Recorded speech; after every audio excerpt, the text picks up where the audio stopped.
नमस्कार दोस्तों, मैं हूं कीर्ति शौकीन और आप सब देख रहे हैं अनटोल्ड स्टोरीज। जो टॉपिक आज हम डिस्कस करने वाले हैं, ये टॉपिक शायद ही कभी किसी देश का सपना रहा होगा जो अब चाइना फाइनली पूरा करने जा रहा है। एक ऐसा सपना जो शायद न्यूक्लियर बॉम्ब्स बनाते हुए देखा गया होगा, या जब हिरोशिमा और नागासाकी पर न्यूक्लियर बॉम्ब का इस्तेमाल किया गया और उसके रिजल्ट्स पूरी दुनिया ने देखे। उसके बाद एनपीटी, सीटीपीटी, ये सब ट्रीटीज़ आई ये देखकर कि न्यूक्लियर बॉम्ब का क्या क्या इफ़ेक्ट रहता है किसी भी देश पर, किसी भी देश की एक नॉर्मल पॉपुलेशन पर, सिविलियंस पर। उसके बाद आपके मन में, किसी भी देश के लीडर के मन में यही विचार आएगा कि वो कैसे अपने देश को इस न्यूक्लियर इम्पैक्ट से, न्यूक्लियर इफ़ेक्ट से बचा सकता है।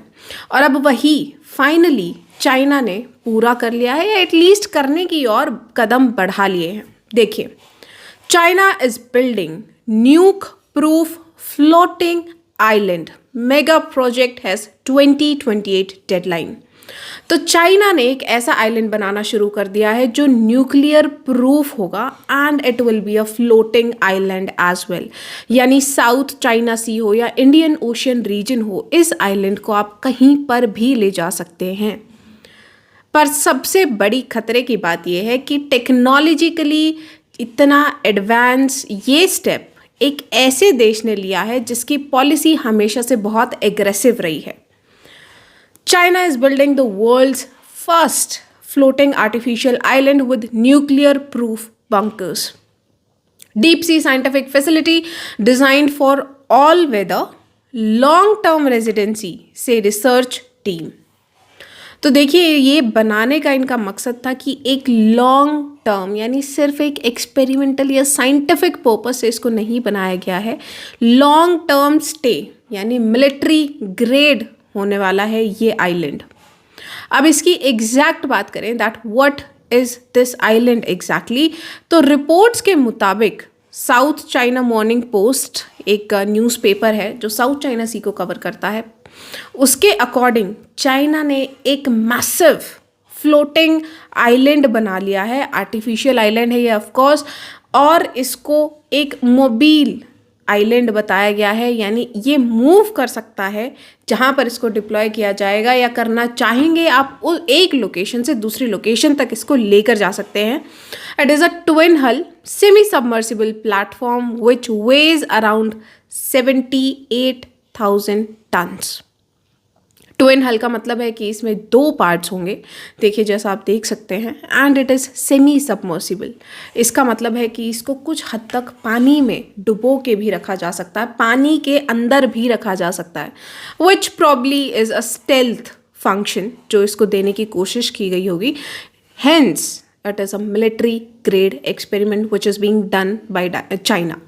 डिज़ाइन फीचर्स की बात की जाए तो 138 मीटर लंबा, 85 meter wide, 85 meters wide main deck इसका राइजिंग है, जैसा कि अभी आपने पिक्चर में देखा था। और सबसे बड़ी बात जो है वो ये कि इसमें करीबन 240 लोग 4 महीने के लिए रुक सकते हैं, यानी it is a long term stay जो देता है दैट काइंड ऑफ फंक्शनरी।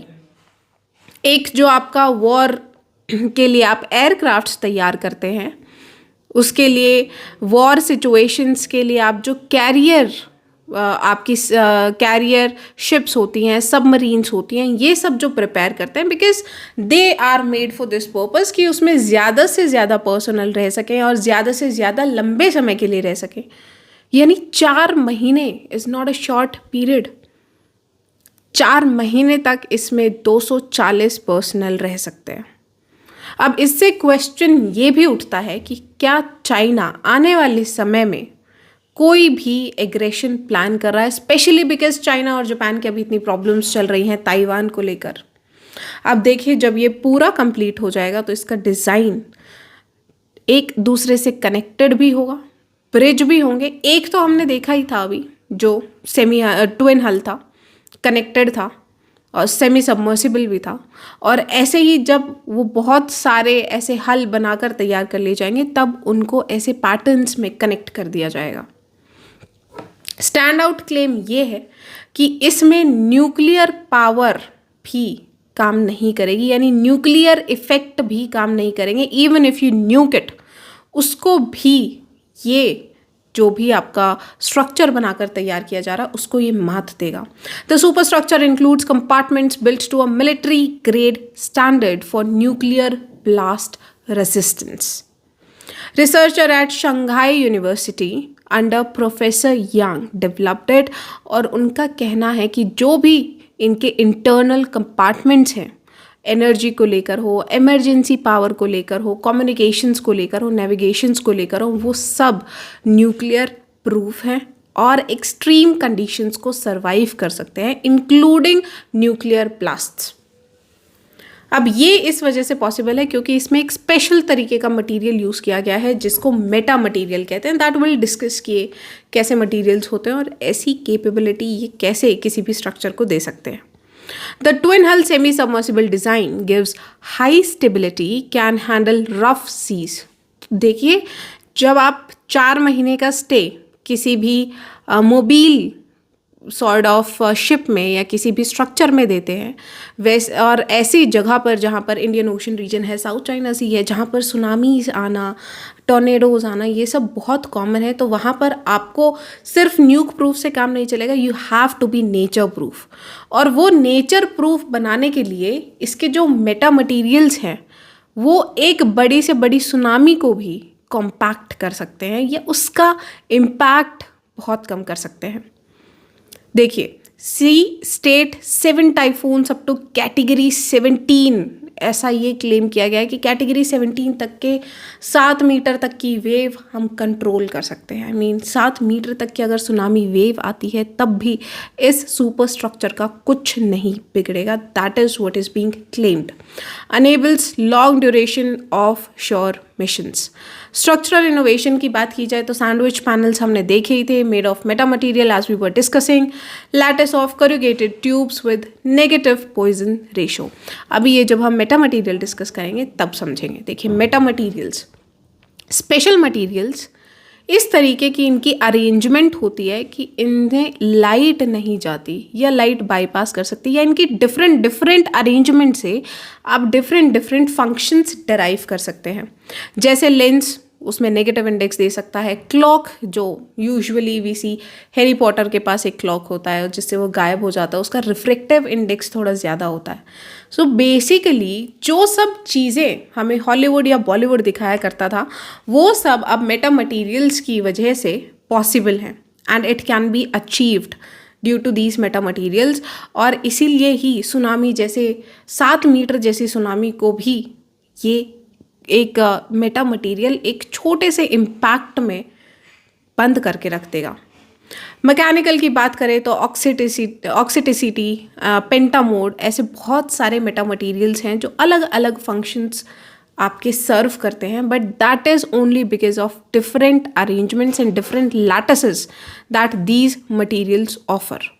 जैसा कि अभी हम रिफ्रेक्टिव इंडेक्स की बात कर रहे थे, यूजुअली लाइट इनमें पास नहीं कर पाती, तो बेसिकली डिटेक्शन से बचने के लिए भी मेटा मटीरियल्स का आजकल यूज़ चल रहा है, रिसर्च बहुत ज़्यादा चल रही है।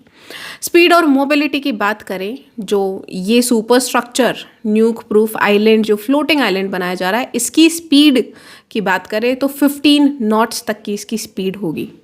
यानी इसको चाइना जहाँ पर भी चाहेगा वहाँ पर इसको डिप्लॉय कर सकता है। रात भर में ये आकर सर्वेलेंस करके निकल सकता है, यूजुअली आपको पता भी नहीं चलेगा if you are not of course aware enough.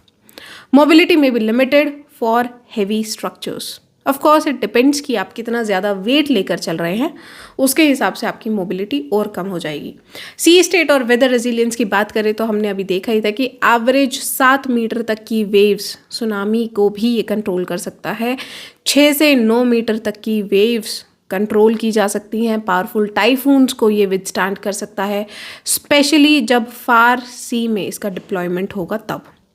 Nuclear blast का resistance we have already talked about कि मेटा मटीरियल पैनल्स जो इसमें यूज़ किए जाएंगे वो पीक स्ट्रेस जो होता है न्यूक्लियर ब्लास्ट के बाद उसको 14% तक कम कर देगा और उसके डिस्प्लेसमेंट 50% तक कम की जा सकती है, यानी उसका इम्पैक्ट 50% तक कम कर दिया जाएगा compared with conventional thicker steel plant जो usually based on modelling. But ऐसा कहा जाता है कि स्टील प्लांट्स हो या कॉन्क्रीट हो, वो न्यूक्लियर ब्लास्ट के अगेंस्ट ज़्यादा इम्पैक्ट क्रिएट नहीं कर सकते, ज़्यादा उससे बचा नहीं सकते हैं। But this Meta material panels, इसके लिए दावे बहुत बड़े बड़े किए जा रहे हैं। अब सबसे बड़ी प्रॉब्लम ये है कि इंडिया के लिए ये बहुत प्रॉब्लमैटिक होने वाला है, नॉट बिकॉज कि चाइना ने ऐसी डेवलपमेंट कर ली है, बट बिकॉज चाइना ऐसी डेवलपमेंट को सिर्फ टेक्नोलॉजी के लिए यूज़ नहीं करने वाला, मिलिट्री ग्रेड में यूज़ करने वाला है। ताइवान के लिए तो इन्वेजन है ही, वी आर थिंकिंग कि उनको इन्वेड करने के लिए मे बी 2028 का जो भी टाइमलाइन दिया गया है, मे बी उसके बाद वन चाइना पॉलिसी को लेकर चाइना और भी ज़्यादा स्ट्रिक्ट होता नज़र आएगा। बट देन साउथ चाइना सी में अगर उसकी डोमिनेंस बढ़ती है तो इंडियन ओशन रीजन में वो नेक्स्ट अपनी आंखें गड़ाएगा, विच मीन्स कि भारत की ब्लू वाटर नेवी को डायरेक्ट चैलेंज होगा बाय दिस सुपर स्ट्रक्चर जो भी ये चाइना ने अभी बनाकर तैयार किया है। साउथ चाइना सी में एक बार अगर चाइना ने डोमिनेट कर लिया तो उससे वो आगे ही बढ़ेगा, उससे फिर वो पीछे हटने वाला नहीं है। और साउथ चाइना सी से आगे वो कंप्लीट इंडियन ओशन रीजन को कवर करने का ट्राई करेगा, उसमें अपनी हेजेमनी बनाने की ट्राई करेगा, which is a direct threat to India. इसी के साथ साथ इंडिया को अपने रिसर्च और डेवलपमेंट पर भी ध्यान देने की ज़रूरत है। जहाँ चाइना मेटा मटीरियल्स से ऐसे स्ट्रक्चर्स बना रहा है, फ्लोटिंग आइलैंड्स बना रहा है, वहाँ पर India, even though these developments are very well, these developments should be appreciated, लेकिन these are not enough. IIT Kanpur ने हाल ही में मेटा मटीरियल को यूज़ करके एक रडार डिटेक्शन से बचने का मटीरियल बनाया, उसी को हमारे एयरक्राफ्ट्स में भी यूज़ करने की बात की गई। बट आप मेटा मटीरियल्स का यूज़ रडार डिटेक्शन के लिए, क्लोकिंग के लिए, ये सब के लिए कर रहे हैं, जहाँ पर आपकी एनिमी कंट्रीज़ उसका यूज़ बड़े आइलैंड्स को बनाने के लिए, न्यूक्लियर प्रूफ बनाने के लिए कर रही हैं। सोचिए अगर न्यूक प्रूफ आइलैंड बनकर तैयार हो जाता है तो इसका मतलब है कि चाइना को न्यूक्लियर धमकी भी कोई नहीं दे पाएगा। अगर वो चाइना सामने से न्यूक्लियर धमकी देता है, then you have nothing to counter that, because China के पास हमेशा एक ऐसा रिजर्व रहेगा जहाँ पर वो अपने बड़े ऑफिशियल्स को रख सकता है, कुछ इम्पॉर्टेंट लोगों को वहाँ पर ट्रांसफ़र कर सकता है, या इम्पॉर्टेंट टेक्नोलॉजी को वहाँ पर रिजर्व करके रख सकता है। स्टार्ट ओवर करने के लिए सब कुछ वहाँ पर शिफ्ट किया जा सकता है। And mind you, this is just the starting. धीरे धीरे ये छोटा सा जो अभी हमने देखा ड्यूअल हल है, इससे ये एक बड़ा लैटिस बनेगा, ऑक्टागोनल शेप्स के बड़े बड़े आइलैंड एक दूसरे से कनेक्टेड होंगे। Then what?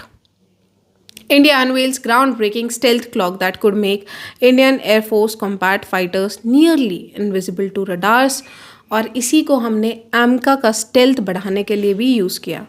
तो ऐसा नहीं है कि मेटा मटीरियल्स का यूज़ भारत नहीं कर रहा है, भारत भी कर रहा है, मिलिट्री ग्रेड में ही कर रहा है, डेवलपमेंट की कोशिश की जा रही है। But we can not deny that we need to invest more in research and development. इसको लेकर आपका क्या ख्याल है, कमेंट करके ज़रूर बताएं। लाइक शेयर सब्सक्राइब करना ना भूलें। आज की वीडियो में इतना ही। जय हिंद, जय भारत।